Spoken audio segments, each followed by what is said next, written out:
Nire ikerketetan, matematikari induen ideiak hartu nituen. Haiek zeroa eta gaur erabiltzen diren zenbakiak erabiltzen zituztelako. Halaber, greziar jakintsuen lanak ere aztertu nituen, adibidez Diofantorena, naiz eta haien metodoak ez ziren hain ordenatuak.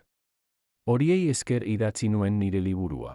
Al-Kitab, al-Muktasar, fi Hisab, al-Jabr wal Mukabala.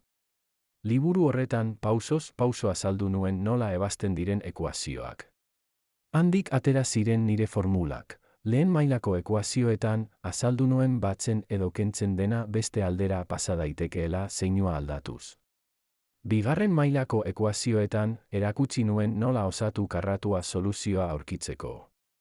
Adibidez, ekuazio batek esaten bazuen zenbaki baten karratua gehi 10 aldiz zenbaki bera berdin da 29, 10 bi zatitu, emaitza karratura igo, bi aldeei gehitu eta ondoren erro karratua ateratzen zen.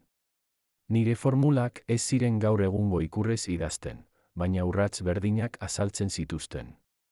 Horrela jaio zen gaur egun ezagutzen dugun algebra.